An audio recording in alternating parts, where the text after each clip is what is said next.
안녕하세요. 결혼한 지 아직 1년도 안 지난 따끈따끈한 신혼부부입니다.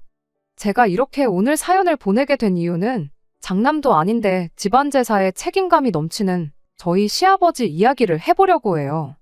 저와 남편은 가까운 지인들의 소개로 처음 만나 연애를 시작하게 되었고, 그렇게 3년간의 만남을 이어오다가 결혼까지 하게 되었습니다. 결혼 준비하면서 시댁이 제사가 없는 집인 걸 알게 되었어요. 결혼 후 받을 수도 있는 명절 스트레스 때문에 남편에게 너네 집은 제사를 지내니? 하고 단도직입적으로 물어봐서 알게 된 건 아니에요. 저희 집이 제사를 지내거든요. 대신 명절 때나 다른 제사들은 다 생략하고 할머니 돌아가신 날에만 따로 기제사를 올려요. 할머니 제사만 챙기는 데에는 이유가 있습니다. 할머니가 저희 친정 부모님을 엄청 아껴주셨거든요. 저희 어머니가 처음 결혼한 해에 할머니께서 내 아들 며느리가 나처럼 1년에 4번씩 개고생을 하는 꼴은 못 보겠다며 니들 조상이니 니들이 챙겨라 하고 제사 보이콧 선언을 하셨대요. 할머니도 그동안 제사 챙기느라 고생하셨던 게 있으셨겠지만 그 고생을 며느리인 저희 엄마한테 떠넘겨서 시집살이 대물림을 해주기가 싫으셨다네요. 아무튼 그 덕에 진짜로 저희 집은 제사가 없어지게 되었고, 그 뒤로도 할머니가 저희 어머니를 첫째 며느리라고 각별히 아껴주셨어요. 나중에 할아버지 돌아가시고 나서는 저희 어머니가 먼저 제안해서 할머니를 모시고 살았고요. 그 후로도 이래저래 할머니가 저희 집을 많이 챙겨주시고 그랬어서 그냥 제사라기보단 할머니 기일을 챙기는 느낌으로 제사를 챙기고 있습니다. 날짜도 기일에 딱 맞춰서 하는 게 아니고 다른 친척들도 오며 가며 하기 편하게 토요일로 날짜를 바꿨고요. 기제사라고 꼭 자정에 맞춰서 지낼 필요도 없다고. 할머니 기일을 이유로 겸사겸사 그냥 다 같이 친척들끼리 모여서 저녁 한 끼 먹고 그러는 시기예요. 음식도 각자 집에서 알아서 하나씩 해서 가지고 오다 보니 딱히 제사 준비하는데 힘들 것도 없고요. 아무튼 한참 연애하던 중에 그때 당시 남자친구였던 남편에게 오늘은 할머니 제사가 있어서 저녁 시간 되기 전에 집에 일찍 들어가 봐야 한다고 말을 꺼냈다가 그때 시댁이 제사가 없는 집이란 걸 알게 되었습니다. 그래서 겸사겸사 우리도 제사라고 딱히 있는 게 아니고 할머니 기일만 챙기는 거다. 어지간해서는 명절에도 따로 가족들끼리 모이지도 않는다고 그렇게 설명을 해주면서 시댁 제사에 관한 이야기도 듣게 되었습니다. 시댁이 사실 제사에 엄청 진심인 집이었대요. 시아버지는 막내 늦둥이에 위로 남자 형제분이 무려 4분이나 더 계시는데 말인즉슨 큰어머니가 4분이나 계신다는 소리였죠. 저희 집과는 다르게 할머니께서 제사에 엄청 진심이신 편이었다나 봐요. 아래로 자식들이 결혼해서 며느리가 생기면 생길수록 일할 사람이 늘어나는 거나 마찬가지였으니 그럴 때마다 제사 음식이 양도 양이지만 제사 음식 가짓수도 더 늘어나게 되었다고 해요. 그러다 할머님께서 건강이 안 좋아지기 시작했고 막내 아들인 저희 시아버지가 시어머니랑 결혼하는 걸 보고 나서 보름 만에 세상을 떠나셨다고 합니다. 그때 할머니 건강이 안 좋아서 조금 번갯불에 콩 구워 먹는 느낌으로 서둘러 결혼을 하게 된 감이 없지 않아 있었대요. 시어머니도 이 집이 제사에 이 정도로 진심인 집인 걸 미리 알았다면 결혼하지 않았을 거라는 식으로 아들인 남편한테 이후로도 몇 번씩이나 말을 하셨다네요. 아무튼 문제는 할머니가 돌아가시고 나서 악습이나 마찬가지인 제사가 사라진 게 아니고 더욱 더 가혹해진 게 문제였던 겁니다. 저희 시어머니 위로 있는 4분의 큰어머니들이 그간 당신들이 고생했던 걸 어떻게든 저희 시어머니한테 풀 생각이었던가 봐요. 큰어머니들이 시어머니한테 몇 번 가르쳐주고 나서는 정말 손 하나 까딱 안 하고 모든 걸 시어머니한테 떠넘기셨답니다. 그렇게 10년 정도 시어머니는 1년에 4번 있는 제사를 할머님까지 포함해 4명의 며느리들까지 총 5명이 준비하던 걸 시집 오자마자 영문도 모른 채 그 많은 제사 음식들을 혼자 힘으로 준비해야 했던 거예요. 아무것도 안 하고 놀고만 있던 건 아니고 큰어머니들이 일손을 보태긴 했다지만 제사 음식 준비를 100이라고 치면 시어머니가 거의 80을 하고 나머지 4분이서 20 정도를 했다고 보면 된답니다. 제사 준비라고 넷이서 한 통속이 돼서 그렇게 부려먹었는데 평소라곤 또 시어머니를 안 괴롭혔었겠나요? 집마다 무슨 할 일이 있으면 묻지도 따지지도 않고 불러내서 시어머니를 부려먹고 그런 식이었답니다.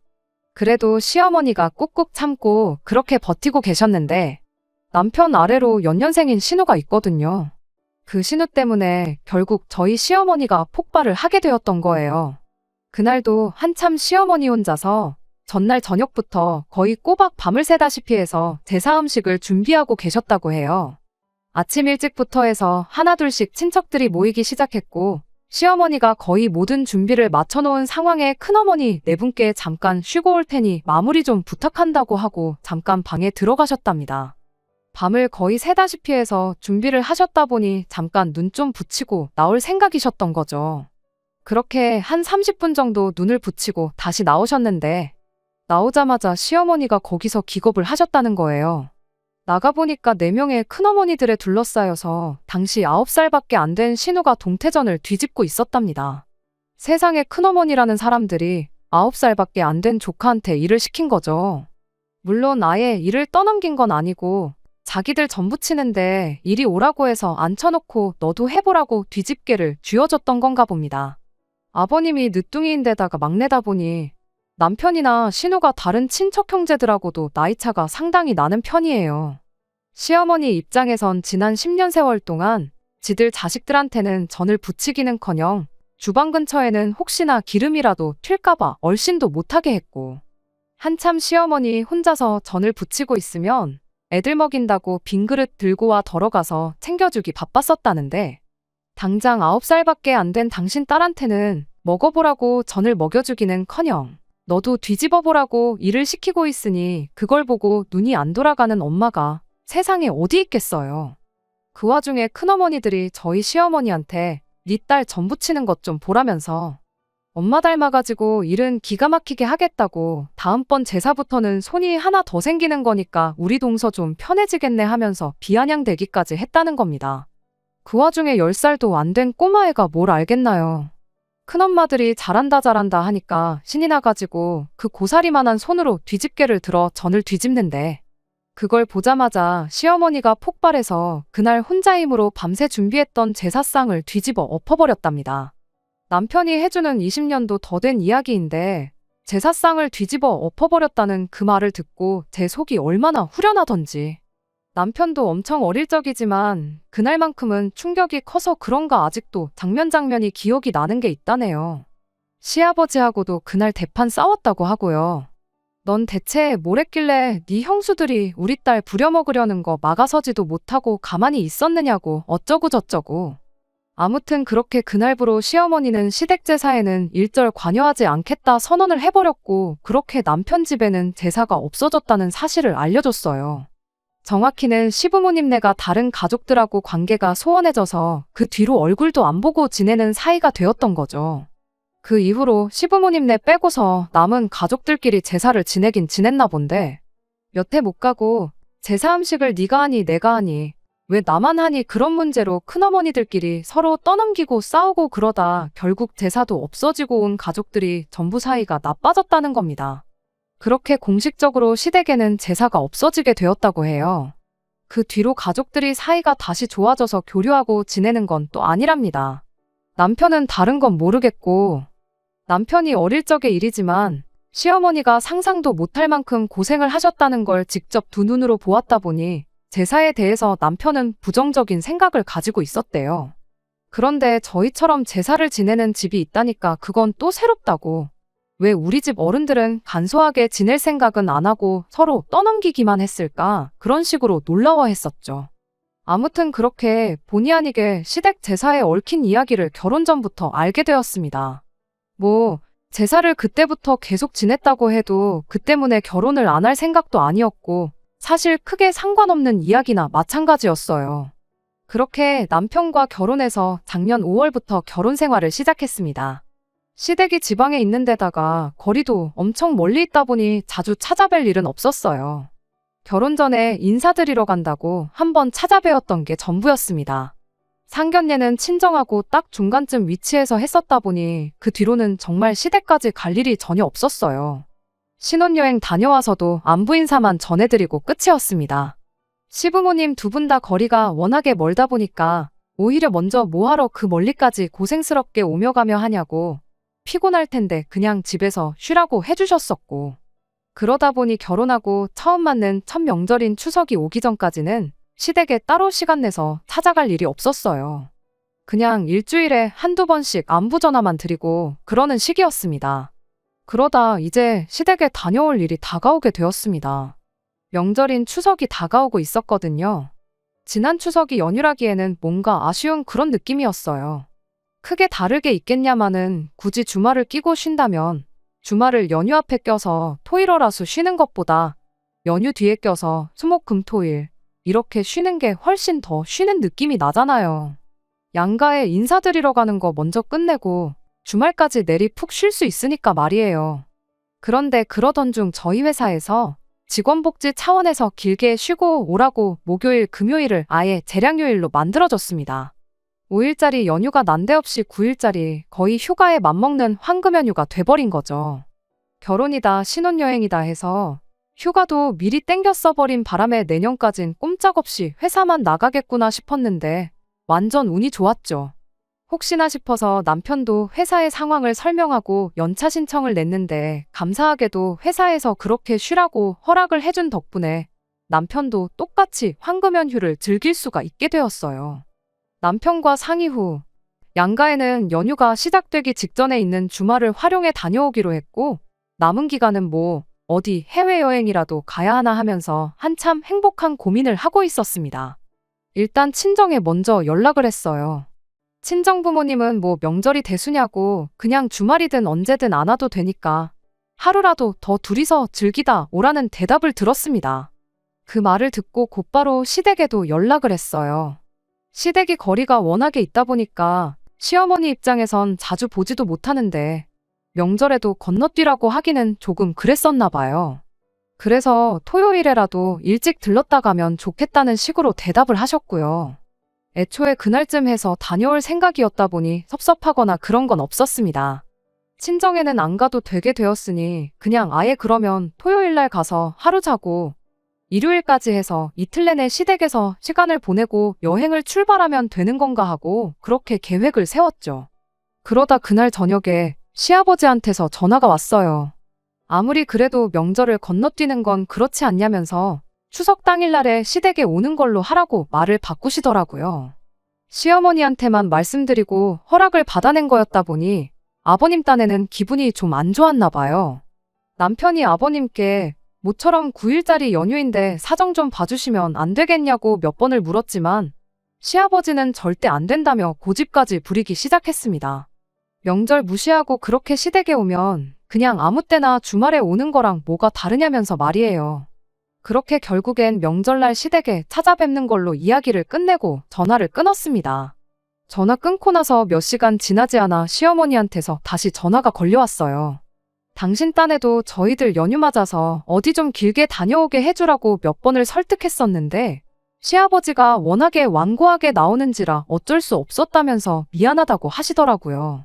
시어머니가 저희한테 사과하실 일은 아니라고 저희도 너무 저희들 생각만 한 것 같다고 죄송하다 사과드렸어요. 물론 말은 그렇게 했지만 이상한 데서 고집을 부려대는 시아버지가 원망스럽긴 했습니다. 9일 연휴 중 딱 중간이나 마찬가지인 추석날을 비울 수가 없게 되었다 보니 해외여행은 꿈도 꿀 수 없는 이야기가 되어버렸으니까요. 그래도 나름대로 알차게 연휴를 보내야겠다고 남편과 계획을 세우게 되었어요. 그러던 중 저희가 여행을 안 가기로 했다는 소식을 들은 친정어머니께서 전화를 해오셨습니다. 저희 작은아버지네가 은퇴를 하면서 은퇴자금으로 속초 어디쯤 바다 전망 좋은 곳에 운영 중이던 펜션을 하나 매입하셨다네요. 내년 여름 성수기가 오기 전까지 시간적 여유가 많다 보니 작은아버지가 직접 펜션을 리모델링을 하실 계획이시랍니다. 그런 만큼 그 당장 영업한다고 바쁜 것도 아니고 리모델링 공사도 아직 시작을 안 했다 보니 당장 연휴 맞아서 친척들끼리 다 그 펜션에 모여서 2박 3일 푹 쉬다 오기로 했다는 거예요. 저희 여행 계획이 어그러졌으니 아쉬운 대로 거기라도 따라가서 놀다 오지 않겠냐고 제안을 해주신 거죠. 원한다면 작은아버지한테 부탁해서 그 주 주말까지 내내 저희가 그 펜션을 숙소처럼 사용할 수 있게 물어보겠다고 하시더라고요. 그래서 이참에 그냥 속초를 거점으로 강원도 여기저기 돌아다니는 것도 좋겠다 싶어 그렇게 하기로 했습니다. 시댁에는 새벽바람에 출발해 점심까지 먹고 거기서 조금 쉬다가 저녁 시간 되기 전에 그 펜션으로 이동하는 걸로 그렇게 계획을 세웠어요. 시댁에서 대충 차로 1시간 반 정도 거리라서 점심 먹고 적당히 시간 보내다 오면 시간이 딱 알맞겠더라고요. 추석날 당일 직전인 주말에는 둘이서 그래도 비행기 타는 기분이라도 내자고 2박 3일 제주도를 다녀오기로 했고요.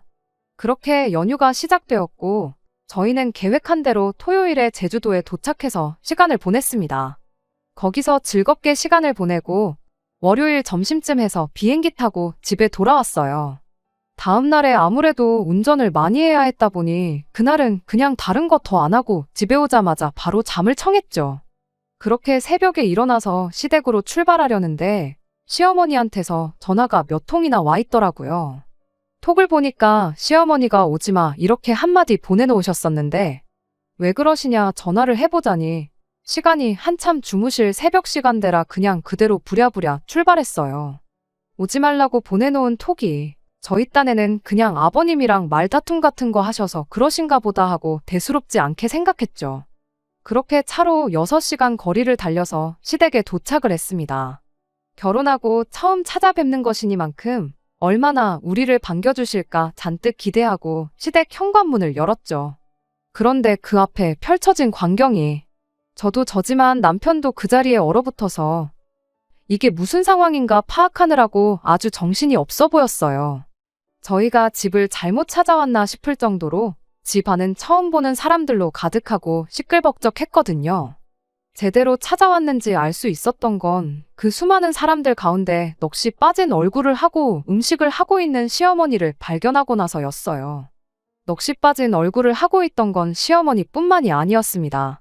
생전 처음 보는 저희랑 10에서 15 정도 나이차가 날 법한 다른 여자분들 몇 명이 딱 저희 시어머니가 짓고 있는 표정과 똑같은 표정을 하고 시어머니 곁에서 같이 음식을 준비하고 있었거든요. 이게 무슨 일인지 도무지 상황 파악이 안 되는 가운데 시아버지가 신이 나서는 저희들한테 이제 왔냐고 인사를 한마디 건네시더라고요. 그리곤 저희를 한참 사람들 떠들고 있는 거실로 끌고 갔습니다. 그리고 이게 다 무슨 상황인지 그때가 돼서 알게 되었어요. 그분들이 다 아버님 위로 있는 큰아버지들이래요. 옆에 앉아있는 건 뭐 말해 뭐 하겠나요. 그 집 자식들이랑 결혼 전에 남편한테 말로만 들었던 악독하기로 소문난 큰어머니들이었습니다. 남편도 워낙에 오랜만에 보는 사람들이다 보니 이 사람들이 다 누군가 싶었던 거죠.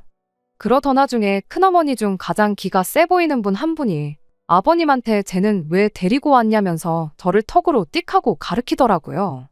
그러더니 그 처음 보는 사람이 저한테 이렇게 한마디 던지더군요. 너는 네 시어머니가 저기서 그렇게 고생하고 있는데 눈치가 없는 거냐면서 대충 분위기 파악했으면 얼른 가서 음식하는 거나 도우라고요. 시어머니한테 향하는 제 뒤로 그 여자가 시아버지한테 이렇게 한마디 하대요. 그래도 막내가 이제는 쫄따구도 많이 생겨서 편해지겠다고 내년부터는 장 보는 것부터 그런 거는 직접 하면 좋겠다니 어쩌니 하면서요. 시아버지는 거기다 대고 압류 하고 대답하고 있었고요. 상황이 어떻게 돌아가고 있는 건지는 안 봐도 딱 알겠더라고요. 저는 바로 시어머니 옆으로 자리를 앉았어요. 어머님한테 이게 다 무슨 일이냐고 물으니 오지 말라고 한 건데 전화는 왜 안 받았느냐며 당신도 워낙에 갑작스러워서 저희한테 다시 전화를 할 겨를이 없었다는 소리를 하시더라고요. 이 인간이 기어이 며느리 생겼다고 영 끊고 지내던 지 식구들 불러 모아 제사를 부활시켰다는 거예요. 시어머니 옆에 앉아있는 난생 처음 보는 분들은 다 각자 집 식구들 며느리랍니다. 영문도 모른 채 난생 처음 와보는 집에 끌려와서 각자들 시어머니들이 제사 준비하라고 시켰으니 시킨 대로 일단 저는 붙이고 있는데 이게 무슨 상황인가 도저히 감도 안 잡히는 눈치였어요. 대충 이야기를 종합해보니 과거에 시어머니로 인해서 제사가 사라지게 되었고 그 후로 자기들끼리 왜 나 혼자만 일하니 어쩌니 하면서 뿔뿔이 흩어졌던 건 사실이었나 봐요. 그 자리에 있던 며느리라는 사람들도 서로들 처음 보는 사이라고 하더라고요. 일단 시어머니가 진두지휘를 맡아서 이거 해라 저거 해라 시키고 계시니 하고는 있는데 결혼한 뒤로 단 한 번도 챙긴 적 없던 제사를 챙기는 게 다들 어이없어 하는 눈치였어요. 일단 다른 사람들도 하고 있고 우리 시어머니도 하고 있으니 저도 하는 수 없이 다른 음식을 준비하기 시작했죠. 그러다가 고개를 들었는데 남편이 어쩔 줄을 몰라 하면서 저 멀리서 저를 쳐다보고 있더라고요. 저 인간이 일하는 것도 열받아 죽겠는데 도와주는 신용도 안 하고 쳐다만 보고 있다고 열이 막 올라오던 찰나에 남편이 눈을 깜빡하더니 저한테 무슨 사인을 보내더라고요. 그리곤 그 길로 자리에서 일어나더니 살금살금 혼자서 자기 외투랑 그런 걸 챙기고 쓱 밖으로 나가는 거예요. 평소에도 죽이 잘 맞는 게 이럴 때 도움이 될 줄은 정말 몰랐습니다. 대충 남편이 무슨 생각을 하고 있는지 짐작이 돼서 그 길로 화장실 좀 다녀오겠다 말하고 안방으로 들어가서 시어머니 옷까지 몇 개 챙겨서 몰래 제 가방에 쑤셔 넣었어요. 그리고는 자리로 돌아와서 시어머니한테 말했죠. 차에 뭐 두고 온 것 같은데 가지러 좀 다녀와야겠다고요. 그런데 그게 엄청 무거운 거라 혼자 들고 오기 뭐한데 어머님도 같이 가주시면 안 되냐고 물어봤어요.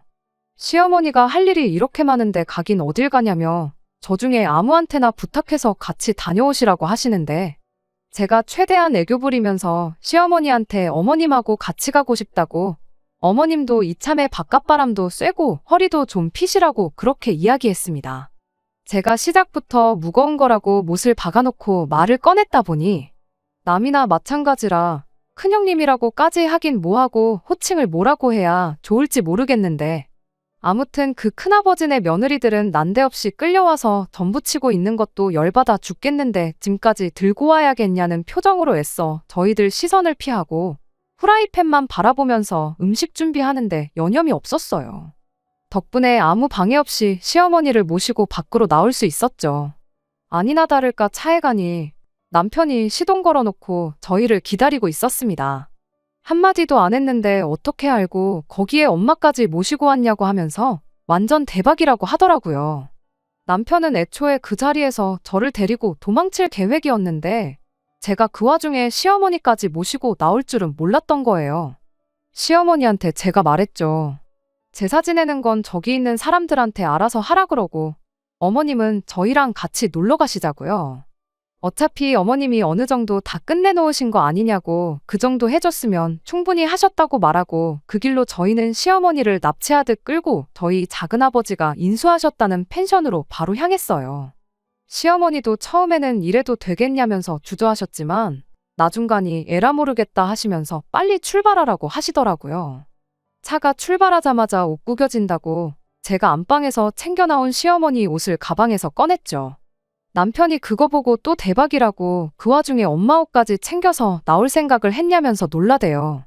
시어머니도 그때부터는 한참 즐거운 표정만 짓고 계셨어요. 차를 출발시킨 지 한 20분쯤 지났나 저희 전화기가 불이 나도록 연락이 왔습니다만 하나도 받지 않았습니다. 시어머니는 급하게 나오느라 전화기를 두고 오셨는데 오히려 그 편이 마음이 더 편했을 거라 생각해요. 그렇게 차를 1시간쯤 더 달려서 펜션에 도착했는데 저희 부모님이 저희 보고 생각보다 일찍 왔다며 놀라셨다가 차 안에 같이 계신 시어머니 보고는 한 번 더 놀라셨어요. 원래 먹을 거 준비해둔 거 저희들 오면 저녁에 먹으려고 했는데 저녁까지 기다릴 게 뭐가 있냐며 그 자리에서 아주 저희들끼리 작은 잔치를 열었지요. 시어머니도 한참 같이 신나게 즐겨 하시다가 명절에 이렇게 가족들끼리 재미나게 보내는 방법도 있는데 왜 우리 바깥 양반은 저 모양인지 모르겠다며 한숨을 쉬시는데 참 생각이 많아졌습니다. 그렇게 한참 먹고 놀고 하다 보니 시간이 어느덧 오후 2시쯤 되었어요. 시어머니가 한참 고민하다가 저희를 부르시더니 운전하느라 고생하는 거 알지만 집에 다시 데려다 줄 수 있냐고 물으시더라고요. 혹시 저희 친정 식구들만 있어서 불편하시냐고 저희 가족들 그런 거 별로 신경 안 쓰는 분들이시니까 부담 가지실 필요 없다고 대답했더니 그게 아니고 그때쯤이면 제사도 다 끝나지 않았겠냐 하시는 거예요. 이미 일이 이렇게 된 거 어쩔 수는 없지만 그래도 아버님한테 미안하다고 사과는 하실 생각이셨는가 봐요. 그래도 그 인간이 사람들 모인 자리에서 혼자 얼마나 난감했겠냐 하시면서요. 이왕 이렇게 된 거 집에 가서 아버님하고 깔끔하게 화해하고 어차피 저희는 다시 이쪽으로 와야 하니까 당신들 차 끌고 같이 이쪽으로 오자십니다. 아직 저녁도 남았고 하니 그 양반도 먹고 마시는 거 얼마나 좋아하는데 같이 놀면 좀 좋겠냐시면서요. 그것도 역시 좋은 생각인 것 같아서 저희도 그렇게 하기로 하고 시간 더 끌게 뭐 있나 싶어서 바로 차를 출발시켰어요. 그렇게 다시 시댁에 도착했는데 예상대로 집은 텅텅 비어있고 아버님 혼자 계셨습니다. 그런데 저희 예상과는 다른 게 하나 있었어요. 제사를 지내고 나서 가족들이 돌아간 모양새가 아니었습니다. 바닥에 신문지 이리저리 펼쳐져 있고 음식 준비하던 게 그대로 다 있었거든요. 얼마나 진수성찬을 차리려고 했던 건지 3개나 이어붙여 놓은 제사상 위에는 아무것도 올라와 있지 않았고요. 시아버지는 혼자 그 제사상 앞에 양반다리를 하고 앉아서는 멍하니 먼 산만 바라보고 있었습니다. 저희가 들어오자마자 시아버지는 불같이 화를 내기 시작했지요.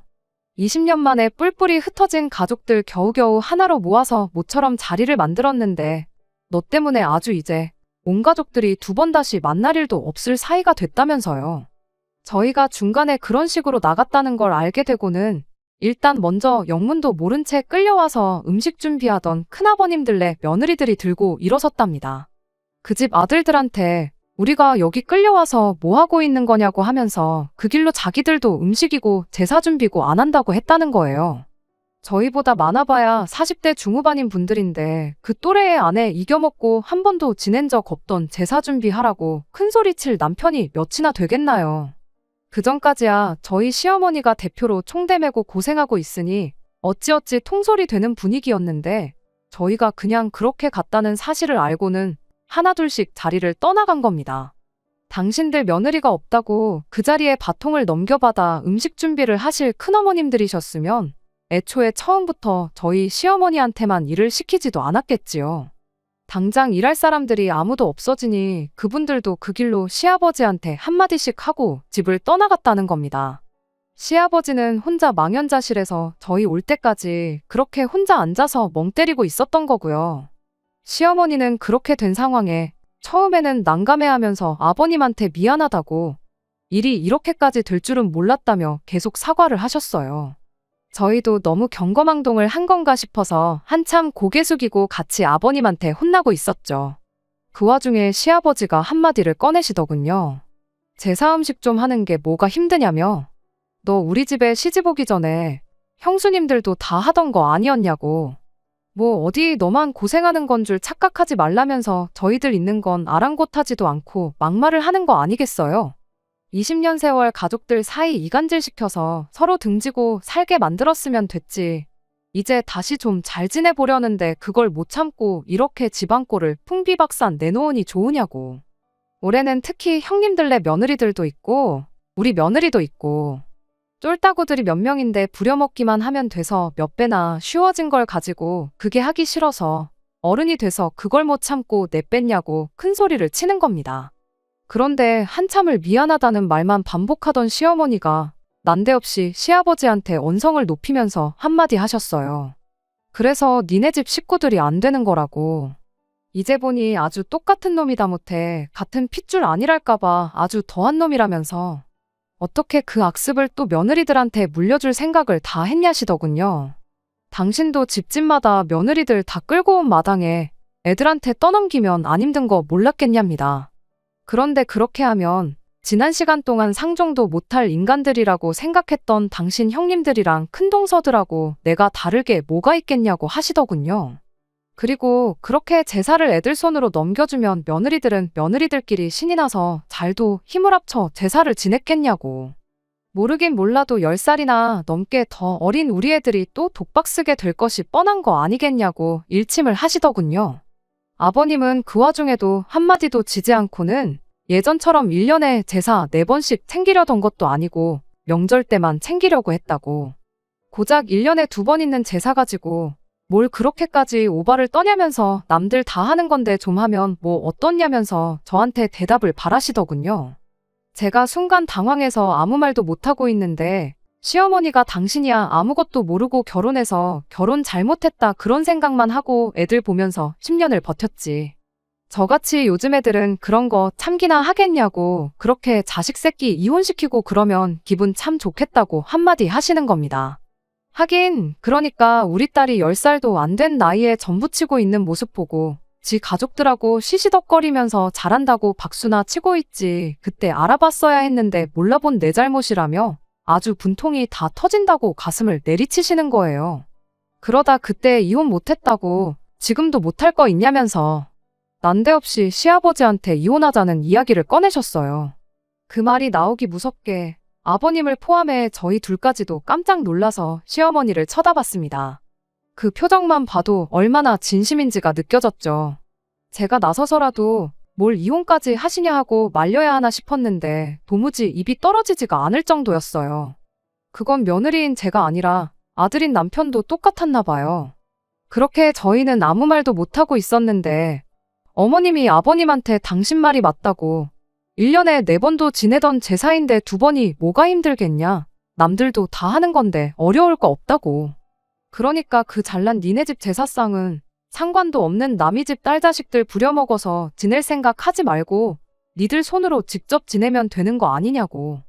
나는 이혼해서 손 뗄 테니 니들끼리 며느리를 부려먹던 자식들 이혼시켜서 니들끼리 지내던 그 잘난 제사 알아서 챙기라고 한마디 하고는 저희한테 괜히 오자고 해서 벌써게 만들어 미안하다고 한마디 하시고는 저희를 데리고 다시 집 밖으로 나가시더라고요.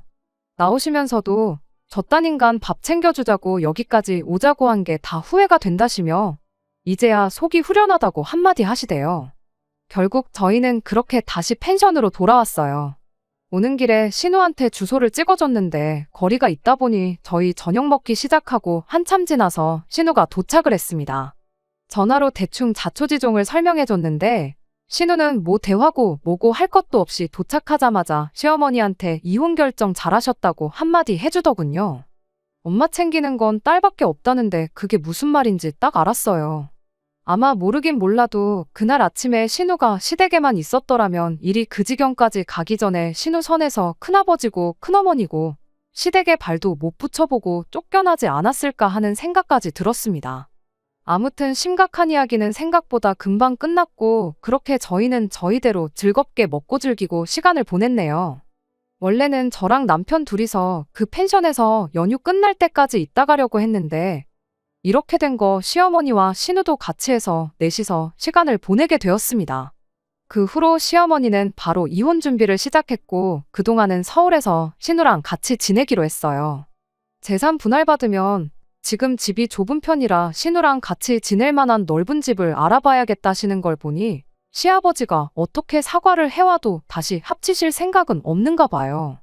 이번 연휴도 어쩌다 보니 저희는 한 주 내내 쉬게 되었는데 일단 신우랑 같이 해서 시어머니 모시고 여행 좀 다녀왔다가 연휴 막바지쯤 해서 아버님 보러 내려갔다 올 생각이에요.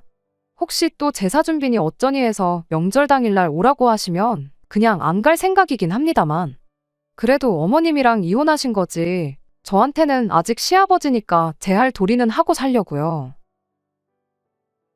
끝까지 들어주셔서 감사합니다. 오늘의 사연은 여기까지입니다.